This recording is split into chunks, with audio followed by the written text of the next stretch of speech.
ইতিমধ্যে সুপ্রিম কোর্টের অর্ডার আসে।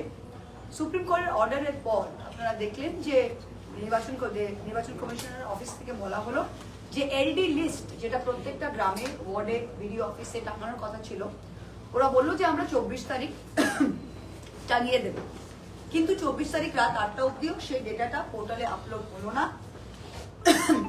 8টার পর আপলোড হলো এবং কি দেখা গেল যে 1.3 crores যেটা এলডি, যেটা যৌক্তিক অসঙ্গতি, লজিক্যাল ডিসক্রিপেন্সি, তার সাথে আনম্যাপড, মানে যাদের যেই 32 লক্ষ লোকের কোনো 2002 এর রোলের সাথে কোনো লিঙ্ক পাওয়া যায়নি, এই দুটোকেই ওরা একসাথে করে, কেন?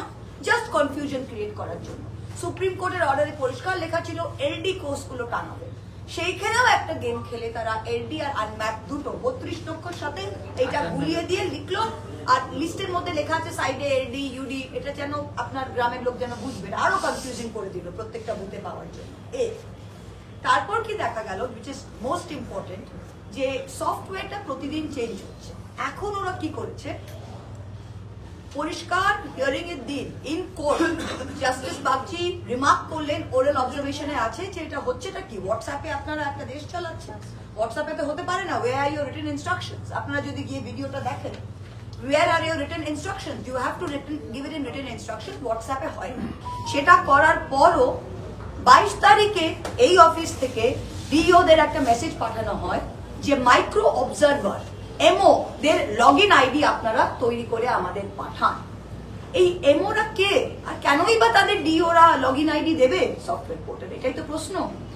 এমও যেটা ওরা রেফার করে ERMO, এটা in law neither in People's Representation Act nor in the manual in any statute এই পজিশনটা রয়েছে। আমাদের কি আছে, আমাদের আছে একটা আরও রোল অবজারভার থাকতে পারে, যা যে ডিওর উপরে কাজ করতে পারে, সেটা divisional commissioner or higher. That is the only provision that is allowed in the ECI manual. এর বাইরে কোনো এমও বলে কোনো জায়গা নেই। অথচ ওনারা বলেন প্রত্যেকবার আমরা এখানে আসি, বলে আমরা তো কিছু করি না, দিল্লি থেকে করে। অথচ 19 ডিসেম্বরের এই চিঠিটা আপনাদের কাছে রেখে যাব, পরিষ্কার লেখা আছে, from the election commission to CEO West Bengal, I am directed to refer to your letter regarding the proposal for appointment of micro observer. The commission has agreed to your proposal to engage micro observers. মানে এখান থেকে proposal পাঠিয়েছে আর election commission সেটাকে hack করেছে, তাই জন্য অন্যান্য কোন স্টেটে মাইক্রো অবজারভার নেই। গেমটা বুঝতে পারছেন? তারপর ওরা বলবে আমরা কি করবো, ইলেকশন কমিশন পাঠিয়েছে, আপনি প্রপোজাল পাঠিয়েছেন এই অফিস থেকে, তবেই পাঠিয়েছে। আর any government order has to be backed by statute. কোন অর্ডারের পেছনে একটা আইন ব্যাকিং থাকতেই হবে, যেটা এর ক্ষেত্রে নেই। আর এখন একটা ইআরও, একটা বিডিও, একটা এসডিও যে ইআরও কাজ করছে, তার কাছে কোয়াসি জুডিশিয়াল পাওয়ার থাকে, মানে সে হিয়ারিং করে সম্পূর্ণভাবে তার নিষ্পত্তি পাওয়ার অথরিটি তার কাছে থাকে। এখন দেখুন এই এমওদের লগইনটা কেন চাই, ওদের পোর্টালে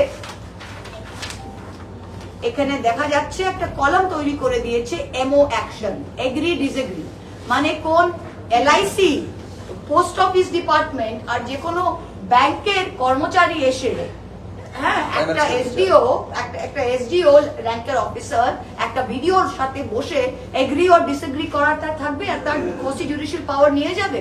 এই এমওটা কি নট ব্যাকড ইন ল? তো আমরা বলেছি কোন লগইন আইডি কোথাও দেওয়া হবে, কেউ দেয়নি। আর ওরা হোয়াটসঅ্যাপে আবার ধমকাচ্ছে, খালি বলছে সব ডিওদের যে আপনারা তো 13cc এর আন্ডারে, you are deputed to me, যদি কাজ না করো তোমাদের এই করবো, তোমাদের শোকজ করবো, সব ডিএম কে ধমকাবার চেষ্টা করছে। সেটাও হোয়াটসঅ্যাপে দিচ্ছে সুপ্রিম কোর্ট বলার পর। তো এটা পরিষ্কার আমরা বলে দিচ্ছি। আরেকটা যেটা কেস, যেটা যৌক্তিক অসঙ্গতির কেস, এলডি কেস, যেটা আপনার আমার সবার ডাক আসছে, বাকিরও এসছে, কি হচ্ছে, এরা অলরেডি ম্যাপড, এদের আধার ছাড়া আর কিচ্ছু দরকার নেই। দ্যাট ইজ 2002 এর রোল এক্সট্রাক্ট আর আধার। সফটওয়্যারে প্রথম দিন 4 দিন শুধু আধার দিয়ে এলডি কেস পাঠালে অ্যাকসেপ্ট করছিল সফটওয়্যার, আমরা পাঠিয়েছি। এখন হঠাৎ যে কেসগুলো পাঠিয়েছি সেগুলো ভেরিফিকেশনের পর যখন ইআরও লেভেলে আসছে, রিজেক্ট করা ছাড়া আর কোনো অপশন নেই।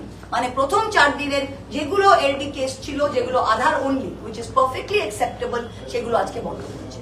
তো আমরা এগুলো বললাম যে এগুলো যৌক্তিক অসঙ্গতি, মানে যুক্তির তো কোথাও কিছু নেই, আর এটা ফুললি ইলিগাল। কোথাও এমও লগইন দেওয়া কোনো ডিস্ট্রিক্টে a non-statutory post holder cannot be asked to conduct a disposal of a statutory function. Very simple.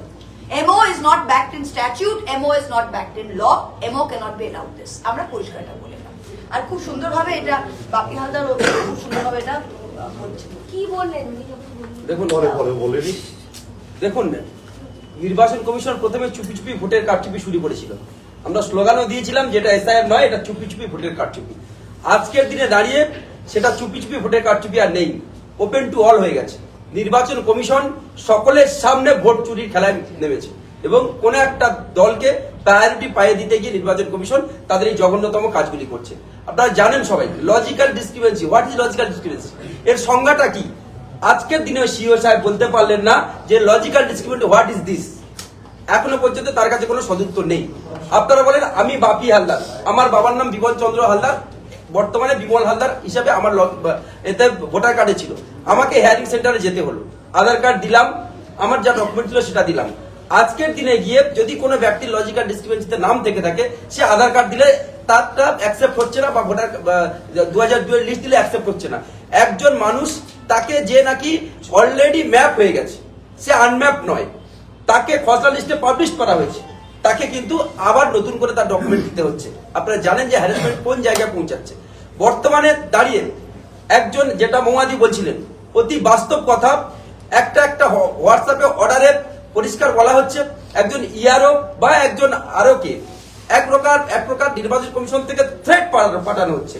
একজন এমও যে নাকি একজন সেন্ট্রাল গভর্নমেন্টের প্রাইমারি স্কুলের টিচার, কোন একটা ব্যাংকের ক্লার্ক, সে একটা কোনো ক্ষেত্রে গিয়ে যদি কোনো ইয়ারও তার কোথাও কোনো একটা ডকুমেন্টের যদি কোনো মিসম্যাচিং হয়ে থাকে বা নাই হয়ে থাকে, তাকে পাওয়ার দেওয়া হচ্ছে, লগিং আইডি দেওয়া হচ্ছে, সে সেখান থেকে কোশ্চেন করতে পারবে, তাকে শোকজ করতে পারবে, তাকে পানিশমেন্টের জন্য সুপারিশ করতে পারবে। এটা নির্বাচন কমিশনের কোন অর্ডারে বলা আছে? আমরা পরিষ্কার বলেছি, যদি এমন ক্ষেত্রে কোনো অর্ডার নির্বাচন কমিশন পাস করে থাকে, সেই অর্ডারটা মানুষের কাছে প্লেস করুক, আমাদের সেই অর্ডারটা দেখাক, সাংবাদিকদের দেখাক, সাধারণ মানুষকে দেখাক যে হ্যাঁ কোন প্রভিশনে বলা আছে যে নির্বাচন কমিশন চাইলে কোন একজন এমওকে এই আইডিটা দিতে পারে। তার কোনো উত্তর সিও স্যার দিতে পারেননি। আপনারা সবাই জানেন এসআইআর এর রুলসে 5A তে পরিষ্কার বলা আছে যে একজন ইআরও তিনি সমস্ত ডকুমেন্ট ভেরিফাই করবেন এবং তিনি সেটাকে কোয়াসি জুডিশিয়ালের ম্যাটারে তিনি কেসটাকে ডিসপোজ করতে পারেন, পরিষ্কার ভাবে বলা আছে। এবং 5B তে বলা আছে যদি কোনো ইআরও সে যদি কোনো ডকুমেন্ট দেখেন এবং সেই ডকুমেন্ট পর্যাপ্ত বলে তার কাছে মনে না হয়, সেক্ষেত্রে তিনি বিএলওকে দিয়ে তিনি একটা ফিল্ড এনকোয়ারি করতে পারেন, দেন তিনি সেই কেসটা ডিসপোজ করতে পারেন। আজও পর্যন্ত যেখানে 32 লাখ, 35 লাখ, 50 লাখ, 60 লাখ যা ওরা বলছে আনম্যাপ, এসডিডি, অনেক ভাষা নতুন করে আমরা শুনছি, সেই জায়গা থেকে এখনো পর্যন্ত সিও সাহেব বলতে পারলেন না সারা বেঙ্গলের ক্ষেত্রে নট এ সিঙ্গেল